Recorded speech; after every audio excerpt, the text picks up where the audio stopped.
Hello बच्चों आपका हमारे यूट्यूब चैनल दीपक सर क्लासेस में स्वागत है। बच्चों आज की क्लास में ना हम एक्सरसाइज 3.1 का क्वेश्चन नंबर 3 करेंगे। तो क्वेश्चन करने से पहले एक बार रीड कर लिया करो। मैं हर बार कहता हूँ, फिर से कह रहा हूँ, ठीक है। क्वेश्चन रीड करोगे तो आपको समझ में आ जाएगा। इसमें ये कहा है कि आपको रेशियो को कंपेयर करके ये बताना है कि जो इक्वेशंस दी गई हैं ये कंसिस्टेंट हैं या इनकंसिस्टेंट है, ठीक। तो आपको बताया गया था केवल, मैं साइड में लिख देता हूं, केवल पैरेलल लाइन इनकंसिस्टेंट होती थी। पैरेलल क्या होती थी? इनकंसिस्टेंट होती थी। बाकी दोनों लाइंस जो होती थी वो क्या होती थी? कंसिस्टेंट होती थी। बताया गया था, इसकी इंट्रोडक्शन वीडियो में मैंने बताया था। और अच्छा, और कंडीशन भी बताई थी मैंने, अगर आपको याद हो, कि पैरेलल के लिए, पैरेलल लाइन के लिए स्टार्टिंग के दो रेशियो इक्वल होते हैं और बाकी के तीसरा इक्वल नहीं होता है, ठीक है। ये चीज आपको पता होगी। अगर नहीं पता है तो इंट्रोडक्शन वीडियो जा देख लेना, ठीक है। और बाकी दोनों के लिए, जैसे कोइंसिडेंट लाइन के लिए तीनों रेशियो इक्वल होते हैं, ठीक है। कोइंसिडेंट लाइन के लिए तीनों रेशियो इक्वल होते हैं, मतलब a1/a2 is equal to b1/b2 is equal to c1/c2। और इंटरसेक्टिंग के लिए स्टार्टिंग के ही दो इक्वल नहीं होते हैं, ठीक है। करते हैं। a1 3, b1, अच्छा रुक जाओ, b1 2, सुनो, c1 5 मत लिखना, c1 5 मत लिखना। मैंने बताया था ना, इधर ला के कंपेयर करते हैं। जनरल फॉर्म जो होती थी a1x plus b1y plus c1 equal to 0, तो इधर ला के जब इसे इधर लाओगे तो ये -5 हो जाएगा, तो c1 -5। ऐसे ही a2 2 हुआ, b2 -3 हुआ। फिर साइन लेते हैं, c2 जो हो गया -7, ठीक है। अच्छा, इसको इधर लाना है, क्लियर। अब चेक करते हैं, a1/a2 3/2, ठीक है। b1/b2 2/-3, c1/c2 -5/-7, ठीक। अच्छा देखो, आपको देख के ही आइडिया लग गया है कि स्टार्टिंग के ही दो इक्वल नहीं है। ये 3/2 है और ये -2/3 होगा। जब ये माइनस ऊपर जाएगा तो आप लिख सकते हो here a1/a2 is not equal to b1/b2। इसका मतलब ये हमारी इंटरसेक्टिंग लाइन है। और इंटरसेक्टिंग लाइन कैसी होती है? कंसिस्टेंट होती है। इंटरसेक्टिंग लाइन कंसिस्टेंट होती हैं और कोइंसिडेंट लाइन कंसिस्टेंट होती है। तो ये हमारी कंसिस्टेंट हुई, ठीक है। अगर देखो इन सब चीज़ों में कन्फ्यूजन हो ना, तो आप इंट्रोडक्शन वीडियो देख लेना जाके इस चैप्टर की, उसमें ये सारी चीज़ें बताई गई हैं, तो आपको कन्फ्यूजन क्लियर हो जाएगी। a1 2, b1 -3, c1 -8, ठीक। अच्छा,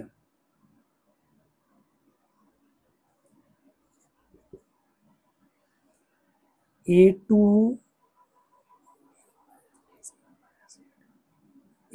4, b2 -6 और c2 -9, इसको इधर ले आना है, ठीक है, क्लियर।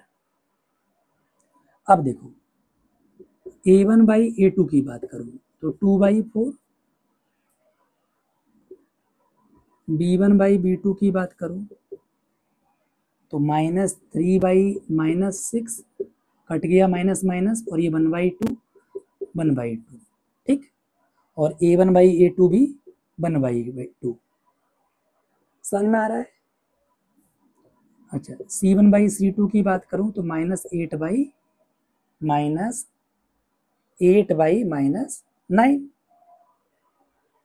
अच्छा, तो देखो ये भी माइनस माइनस कट गया, तो 8/9 हो गया।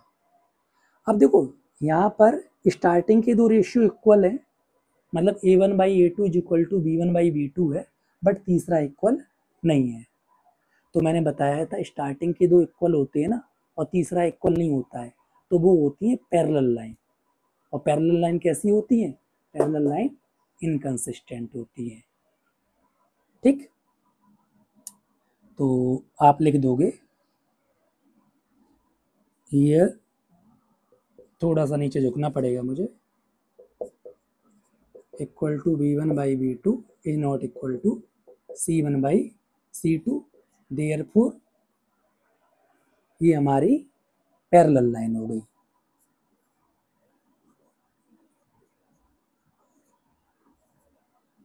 और पैरेलल लाइन हमारी कैसी होती है? पैरेलल लाइन हमारी इनकंसिस्टेंट होती है। तो हमें यही तो बताना था, कंसिस्टेंट या इनकंसिस्टेंट। तो आप यही लिख दोगे। पैरेलल लिखना या मत लिखना वो आपकी, वो लिखना ही मत, क्योंकि उसने आपसे यही पूछा है कि कंसिस्टेंट है या इनकंसिस्टेंट। अगर समझ में आ गया हो तो स्क्रीनशॉट ले लो, ठीक है, फिर हम आगे बढ़ते हैं।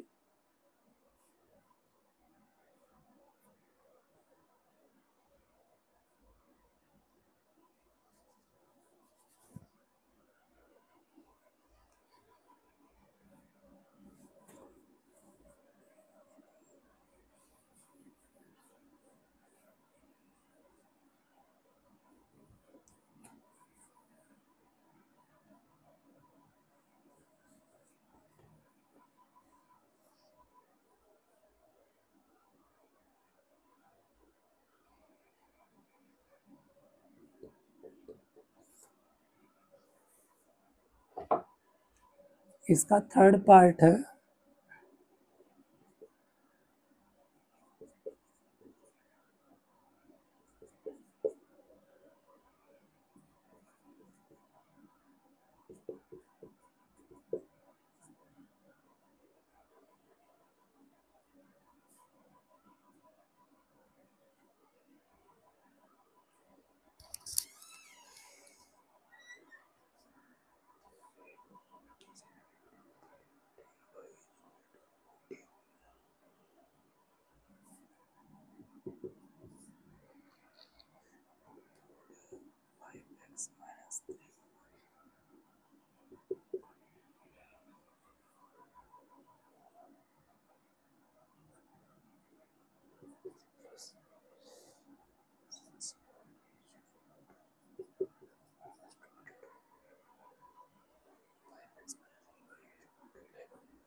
ठीक है। अच्छा समझो, फिर से आ जाते हैं। a1 की बात करूं तो 3/2, b1 5/3, समझ में आ रहा है ना, और c1 -7, ऐसे a2 9, b2 -10 और c2 -14। इधर लाके कंपेयर करना होता है, बताया था। अच्छा, ना a1/a2, 3/2 डिवाइडेड बाई 9। अच्छा, आपको बताया था कि न्यूमरेटर से न्यूमरेटर कटता है भाई, इसके नीचे 1 होगा, समझ रहे, न्यूमरेटर डिनोमिनेटर एक फ्रैक्शन, ये एक फ्रैक्शन, तो न्यूमरेटर से न्यूमरेटर कटता है या ऊपर से ऊपर कटता है। 3 × 3, 3 × 9। ठीक है, अगर इस टाइप के भी बेसिक्स क्लियर ना हो ना, तो बेसिक ऑफ मैथ्स के नाम से एक वीडियो है, उसमें सारे बेसिक्स कंप्लीट करे हैं। ठीक है, बाहर का बाहर से होता है मल्टीप्लाई, मतलब न्यूमरेटर का डेनोमिनेटर से, तो 1 1 जा 1 और 2 3 जा 6। क्लियर? अच्छा,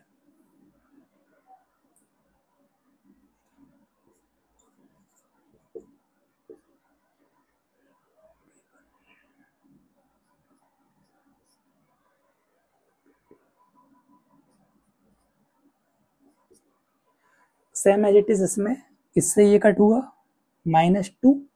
ठीक, बाहर का बाहर से मल्टीप्लाई होगा, तो 1 1 जा 1, ठीक, और 3 इंटू -2 तो -6। समझ में आया? ठीक है। अच्छा देखो, मैं तीसरा निकाल ही नहीं रहा हूँ क्योंकि मुझे दिख गया है कि स्टार्टिंग के ही दो इक्वल नहीं है। ये 1/6 है और ये क्या है, -1/6 है। तो स्टार्टिंग के ही जब दो इक्वल नहीं है तो सीधी सी बात क्या है कि वो इंटरसेक्टिंग लाइन होंगी, और इंटरसेक्टिंग लाइन होंगी तो इंटरसेक्टिंग लाइन हमारी कैसी होती है, कंसिस्टेंट।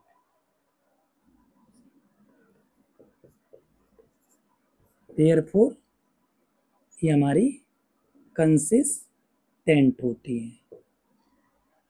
बात क्लियर ना? ठीक। अच्छा, A1 A2 B1 B2 C1 C2 -11 22, ये इधर आ जाएगा -11, ये इधर आ जाएगा तो 22।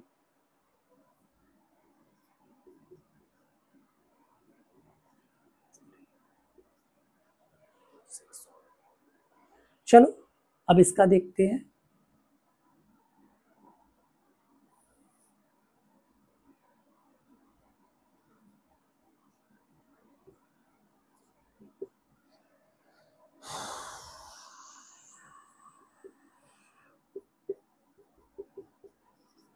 (5/-10) था, तो 5 1 जा 5, 5 2 जा 10, तो डेनोमीटर से माइनस मैंने ऊपर पहुंचा दिया है। क्लियर ना? देखो इतनी बेसिक चीजें तो अब क्लियर होनी चाहिए। देखो इतनी अब हर स्टेप्स पे मैं यही समझाने लगूंगा तो लेक्चर बहुत बड़ा हो जाएगा, समझ रहे हो ना? समझाने को समझा दो, मुझे ऐसी कोई प्रॉब्लम नहीं है, लेकिन इतना लंबा लेक्चर हो जाएगा, कोई मतलब नहीं बनेगा। फिर आप ही लोग कहने लगोगे कि भाई बार बार सेम चीजों को रिपीट करते हो।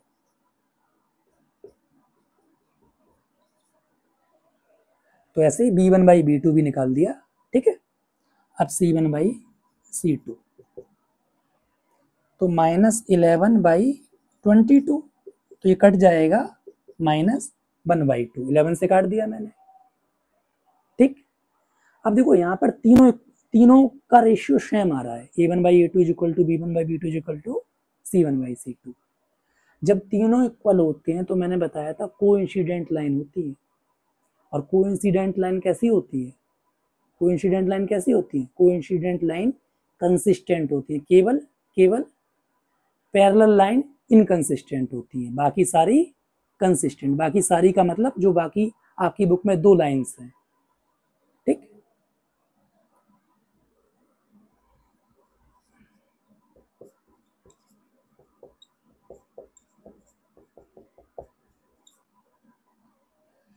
ठीक,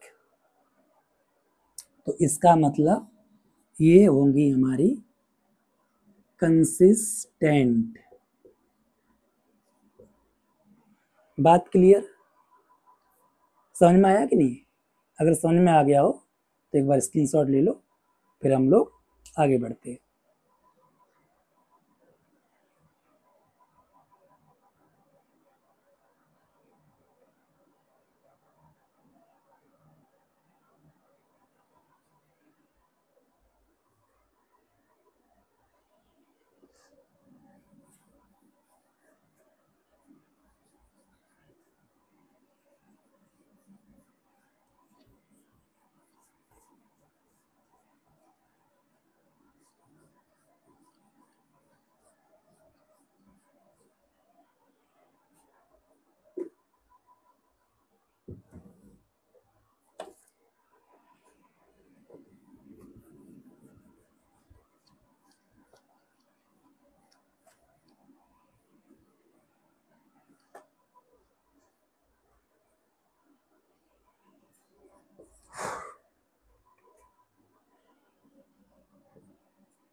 अब देखो फिफ्थ पार्ट की बात करें तो A1/A2 डायरेक्ट कर ले रहा हूँ क्योंकि मैंने आपको बाकी पार्ट्स कराए हैं। समझ में आ रहा है? तो इसमें मैं इतना वो सब नहीं लिख रहा हूँ स्टेप्स में। तो देखो 4/3 अपॉन 2, नीचे 1 लिख सकता हूँ, न्यूमरेटर से न्यूमरेटर कटता है तो 2 2 जा 4, बाहर का बाहर से मल्टीप्लाई, अंदर का अंदर से, या न्यूमरेटर का डिनोमिनेटर से मल्टीप्लाई, इस तरीके से याद रख सकते हो। तो ये 2/3। अब b1/b2 की बात करो तो 2/3, ठीक। अच्छा, इधर c1/c2 की बात करूं तो ये उधर पहुंच जाएगा, तभी इसे c1 कहते हैं, बताया था।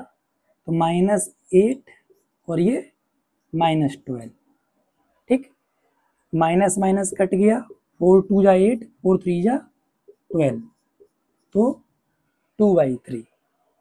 यहां पर देखो तीनों इक्वल है कि नहीं है, तीनों इक्वल है ना, समझ में आ रहा है।